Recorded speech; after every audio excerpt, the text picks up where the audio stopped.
Trapmore gang, there's so much talk about the Epstein files going on right now, but we're now seeing that apparently there have been wannabe Epstein circulating in the music industry for years. And one of the most washed and crusty musicians that you could ever even conjure up is, of course, Kid Rock. And it was recently announced that Turning Point USA would be having Kid Rock as their headliner for their alternative halftime show. They're so offended and they're so upset, all right, that Bad Bunny is basically going to be leading the Super Bowl halftime show. Look, all right, this music for the Hispanic community. I'm not really listening to much Bad Bunny like that, but hey, I know that a lot of people want to hear that. Everybody's very upset. Okay, Bad Bunny just swept the Grammys. Okay, that's what people want to hear. Let him have his halftime show. But a lot of people, okay, are very upset. They're very angry. And the Turning Point USA, it's a conservative group. They're saying they're doing our own halftime show with blackjack and hookers and PDF files. Wait, what? The all-American halftime show.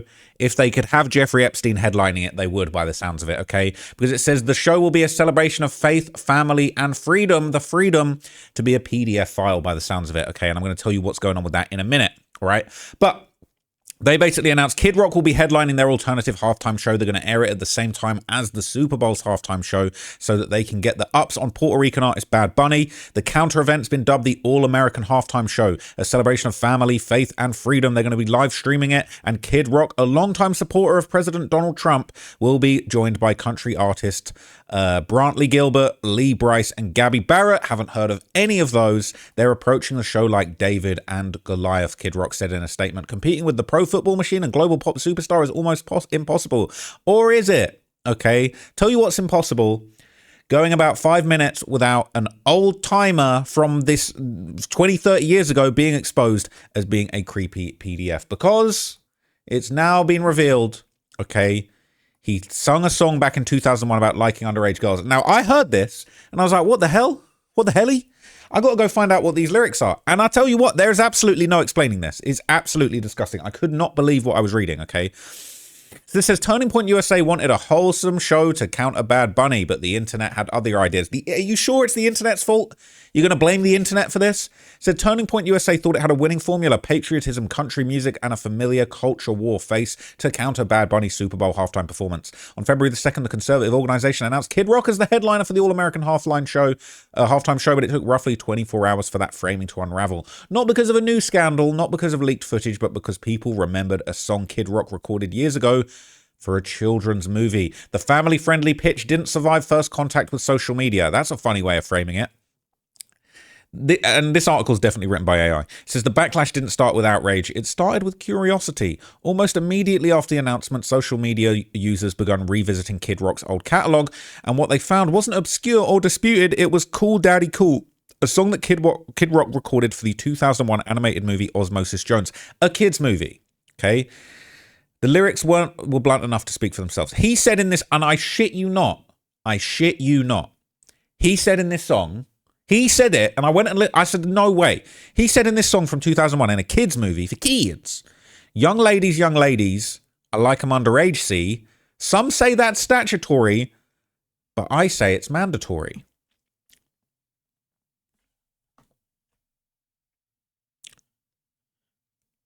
How could you possibly record that and think that was a good thing to put out? Even in 2001. Look, I'm not condoning any kind of PDF file downloading historically, okay? But, you know, people talk about, oh, you know, back in the 20s and 30s, people were marrying young girls, whatever, okay? I'm not saying it's cool. You want to go back hundreds and hundreds of years, child brides, other cultures, all that type of thing. In 2001, I think we knew that this wasn't acceptable, all right?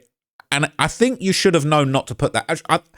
It beggars belief. Young ladies, I like them underage, see? Some say that's statutory, but I say it's mandatory. And I'm fairly certain that, but I say it's mandatory is like he has that line sung by a kid. There's absolutely no explanation for this. I can't imagine why he would have put this out, okay? This is really under the family values. It's insane. Okay, it's insane. They're all saying this is going to be great. We're going to have our own halftime show. And they've got lyrics like that. Okay, people are absolutely baffled, right? This is going around in the Daily Beast. It says fangirling Vance was trolled with Kid Rock's lyrics about underage girls. Okay, they're saying it's a 1997 track. I thought it was a 2001 track. Maybe I got that wrong, but that doesn't make any difference, okay? Vice President J.D. Vance's praise for Kid Rock has blown up in his face after the headliner song about loving underage girls has resurfaced, okay?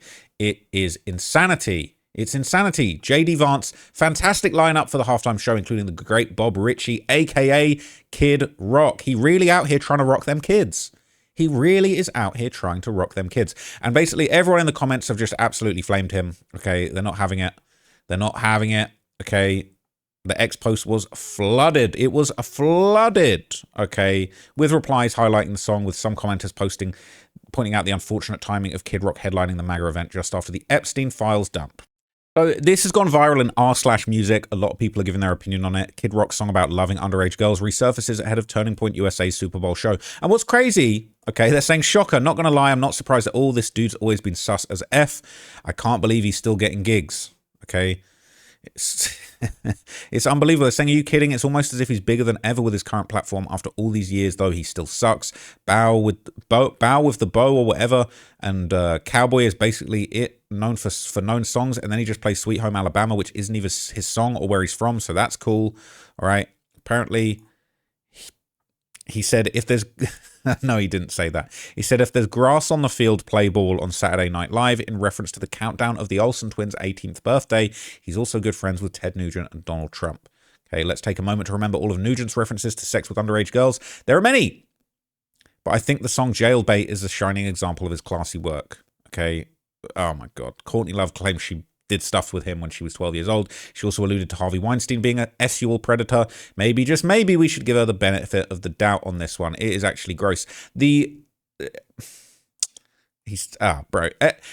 just, the depravity of the internet, of the Epstein files, I feel completely desensitized to this stuff now. I'm not saying it's okay or I'm willing to accept it, but it's just like, you could tell me any celebrity from my childhood was literally on the island doing the R word, and I wouldn't even be shocked at this point. I'd be like, oh, okay, yeah, just another one on the list. Like, it's not really a big deal.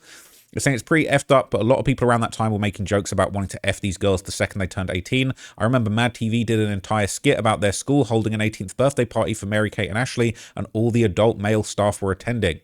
I remember there being a website that was a countdown clock. This was at least a year or two before they turned 18. Weird stuff. And they did the same thing with Emma Watson a decade later. They did it with Natalie Portman, Miley Cyrus, Hilary Duff, Lindsay Lohan. Oh, God. This is from an article in 2004. Celebrity countdowns have long been a thing. All I can say is that when you look back at your old self or society, you're embarrassed or ashamed. It's a sign of progress and growth, though a chunk of our society would cling on to the past with white knuckles. I think we could take a bunch of those people from that generation and just, you know what I'm saying? Just, that's all I'm going to say. All right, Kid Rock. Anybody can go. MAGA logic. Singing in Spanish is more evil than R-wording young girls. That is crazy. But Bad Bunny is from the scary foreign country of Puerto Rico. We must return to the days of homegrown American Super Bowl talent like Coldplay, Paul McCartney, The Who, Rihanna, The Weeknd, Shakira, Mark Ronson, Nicki Minaj, MIA, Phil Collins, Enrique Iglesias, Shania Twain, and the Rolling Stones. That is hilarious. And if you are of a slow reading comprehension, none of these people are from America. All right. Then when a great American artist like Kendrick Lamar performs, MAGAs still get offended. I wonder why. They were offended. Republicans are... I saw this going around earlier, and it actually made me so disgusted. I can't even look at it. I can't even look at that one, actually, honestly. That one actually really upset me. My name is Kid Toucher. Oh, my God. I remember hearing that song since the Osmosis Jones soundtrack. I got it for Christmas in 2001. A very weird song, okay? Some have tried to argue that he's speaking from the perspective of an illness and how they go after children since it was for Osmosis Jones, but calling it statutory clearly means the lyrics are, I like to R-word underage girls, regardless of intention. That's crazy. He said in the song Lowlife, I've got kids I've never seen and their mum is 17. I'm a lowlife. That's crazy, all right? Sometimes things just make sense. This trashy asshole becoming the inadvertent musical mascot for the GOP makes sense. F PDFs, F their supporters, F their defenders, make PDF punishable again, regardless of how much money or perceived power one has. Okay, it is crazy, all right? If there's a common trend for all these people, if only we can figure out which one it is, all right? Living sack of shit. Violent J even trashed Kid Rock for being a racist piece of S and tried to tell ICP back in the day, don't work with anyone black in this business. That's crazy. That's crazy. That's so crazy. it's ridiculous, right? And yeah, this is going around in, you know, numerous posts have been made about this. People are saying, is that really true? And this is a Snopes article says, yes, Kid Rock really did sing I Like Him Underage, and some say that's statutory in Cool Daddy Cool. People saying sang is perhaps overselling it. Yeah, admitted is more appropriate. Blurted out badly out of rhythm. There you go. Loud. Said the quiet part loud. Finally, a non-woke Super Bowl alternative for everyone's uncle who's always traveling to Thailand. Wow.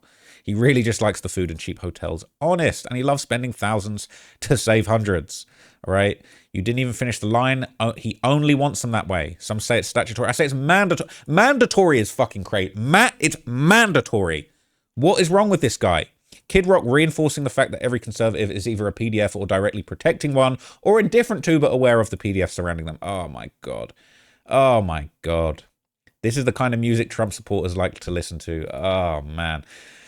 Oh, so bro, I'm exhausted with this shit, man. The song came out in 2001. Kid Rock is 55-year-old currently. By the math, he was around 30 when he wrote that song. Absolutely crazy. It was in 1997 on Kid Rock's White Room demos, in case anyone tries to say he wrote it for the movie. So he already had it. They put it on the soundtrack, and it's featured in a movie for children. The PDF anthem. Okay, bet he wishes he hadn't made such a big deal about Dylan Mulvaney getting a beer can now. No wonder he named himself Kid Rock. It's not because he feels like it. It's not because he feels like a kid. It's because he likes to rock their beds. Oh my God, he loves to rock kids. Motorhead had a song called Jailbait. That was all about it, but it was cool because it was Lemmy. Yeah. I'm so glad that I only listen to hip hop music, but like, this is a fail. So look, Kid Rock, man, disgusting. Gonna have to put you on the dustbin heap of 2026. A lot of names going out the window. I mean, you know, people still don't want to believe what's going on with Jay-Z, Pusha T, all of that stuff, but this, there ain't no denying this. That lyric is there. It's genius.com. It's stamped. That is a real thing. I cannot believe what I'm saying. I can't believe people have the gall to say that. And in 1997? That wasn't that long ago, bro. You should have known better. It's crazy. So let me know what your thought of that, man. It's just mind blown. Mind boggled. My mind boggles at the state of this shit. But anyway, I'll catch you guys in the next video. Thank you for watching this one, and I will be back with some more Epstein files. I'm probably going to do like 2-3 more Epstein videos, and I'm going to move on because I'm actually so disgusted with reading about some of this stuff. I'm sick to my stomach. I like roasting these weirdos, but also I'm actually tired of it. I might have to just go back to doing some gangster stories because everyone says, oh, you need to, you know, talk about some other stuff, expose the Epstein files, expose people. People always say to me, like, you talk about rappers all the time, expose people from your community. I ain't claiming Epstein and Kid Rock. They ain't from my community. Fuck that. They ain't my, bruh, hell no. They're over there in their own little thing. But it's good to expose all different kinds of people, okay? There's no discrimination here. But I'm actually tired of talking about these creeps. It's gross. But anyway, if you enjoyed that breakdown, that little roasting session, let me know what you thought down in the comments. And I'll catch you in the next video, gang. I'm out. Peace.